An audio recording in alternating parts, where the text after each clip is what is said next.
Hey everyone, this is Martin, and I am up to day number 19 on the 30-day Build a Roadmap for Yourself Back to the Land series. And today is going to be all about gardening as a startup. And before we get started though, if you could go down below the video here and hit the subscribe button and the notification bell, turn the notifications to all, that way you'll make sure to get all of them. There's going to be 30 when it's all said and done, so you'll want to have all of those.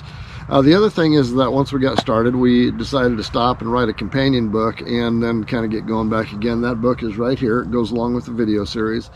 And you don't need the book to go through the series on video. You'll do just fine on the videos.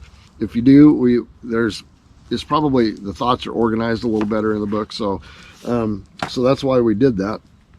And if you want a copy of that, there's a way that information on how you can do that below the video here in the description, or you can get it from Amazon. If you want to get a $3 cheaper version of it, that's an unedited version. We have a few of those left that will sell cheaper, and they've got typos in them. So if you go down below the thing, there'll be a description down there on how to do that too. So anyway, let's get started. It's a beautiful fall morning in the Ozarks. We're sitting up here around our firewood processing area, but it's gorgeous. So, okay, so getting started with the gardening thing. Not everybody believes, I'm sure there's not, everybody out there is not interested in doing a garden. Why is it so important? Because so much of the Back to the Land move has its roots anchored in self-sufficiency.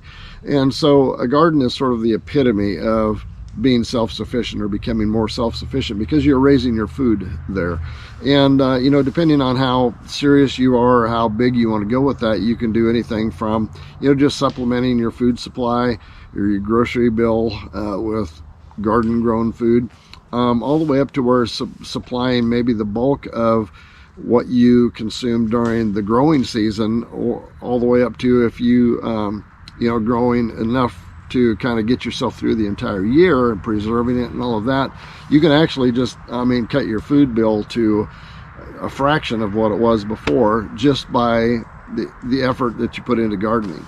So there's a lot of benefit to that, and a lot of reasons to consider that as a significant part of your Back to the Land journey. And so to start with, I guess,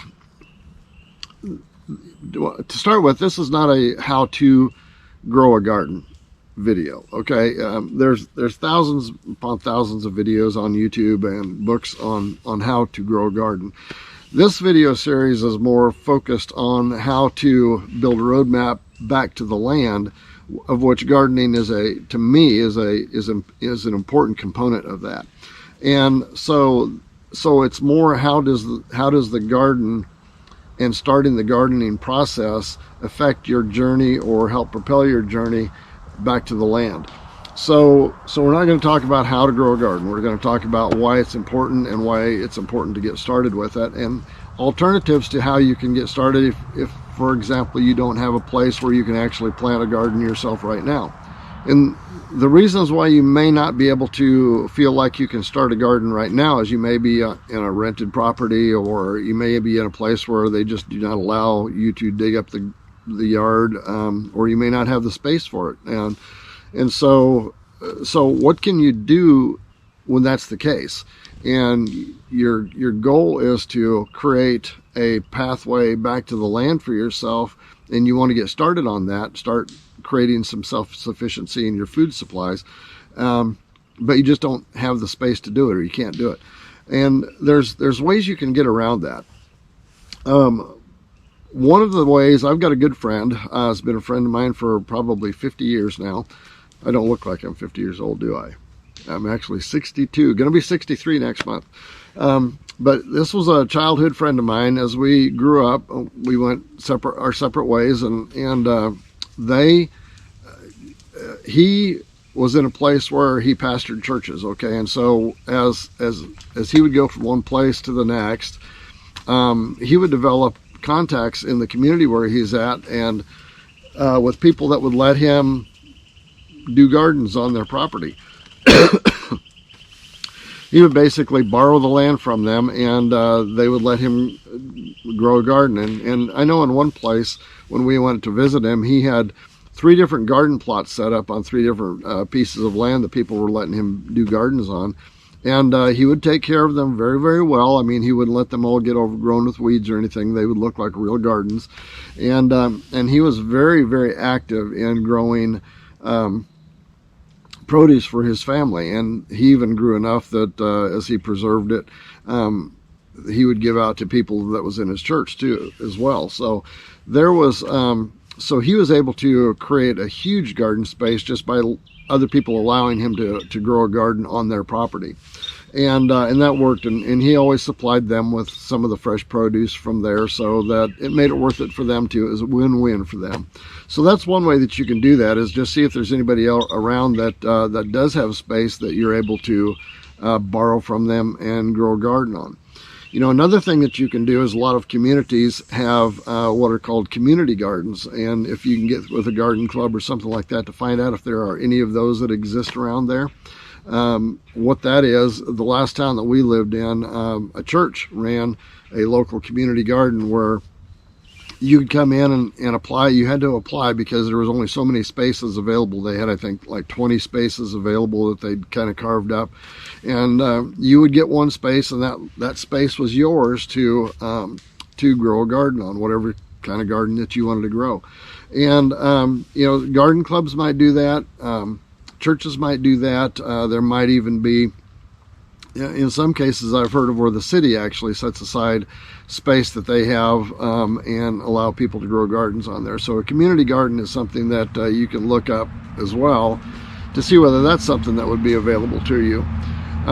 One other option is actually co-op gardening, and I've known people that have done this. I've never been involved in it myself, but I've known people that do this, and that's where a group of people will get together.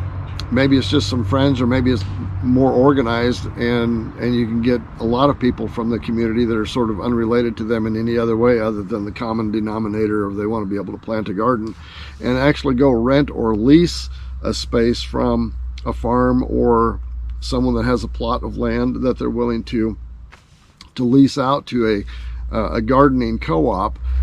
The co-op gardening tends to be a little bit more intense because people are actually pooling their money and renting a space to have their garden. So you don't want to, you know, put money out on something and not have it produced for you. So it's generally a little bit more intense. It's more organized, and they can be set up as each person has their own space, or you can set it up as one big space, and everybody participates in the preparing, the planting, the tending, and the harvesting of it, and then you split the produce up according to the number of members in the co-op. So there's a lot of different ways you can get started without actually having a space of your own that you can actually start doing the gardening. Now, I would not, if I was borrowing land or doing a co-op type of a thing or doing a community garden, I would not plant anything that's going to be long-term, multiple-year type of, like fruit trees or blueberry bushes or anything like that. I wouldn't do any of that. I would go strictly with the annual stuff until you can get on a place of your own where you know that long-term stuff is going to benefit you forever. And so the whole idea of becoming more self-sufficient in your food supplies is really starts with a garden, and can grow from there. But for now, if that is something that is appealing to you, starting to become more self-sufficient in the food production for yourself and your family, then start finding a way where you can get started with that. If you don't think that your back to the land journey is going to actually land you on a piece of land within maybe 2 years or 3 years or something like that, do what you can where you're at right now, and find a way to get started. And we're going to be covering food preservation in a couple of days, I believe it is, and things like that. So it's important to just start ramping yourself up. You'll go through the learning curve of learning how to garden so that when you get to your place, you'll already know what you're doing, and you'll probably already have many of the tools that you'll need to do that. Anyway, so that's it for today. Hit the subscribe button, the notification bell. We'll see you tomorrow. We're going to be talking about, what are we going to be talking about? Oh, livestock as a startup. Find ways to start doing that, if that's something that you're interested in doing. But even if you don't think you want to raise livestock, there's a way to be involved in livestock production that will put meat in your freezer. See you tomorrow. If you've enjoyed this video, give it a like and a share, and don't forget to hit the subscribe button down below and the notification bell. See you next time.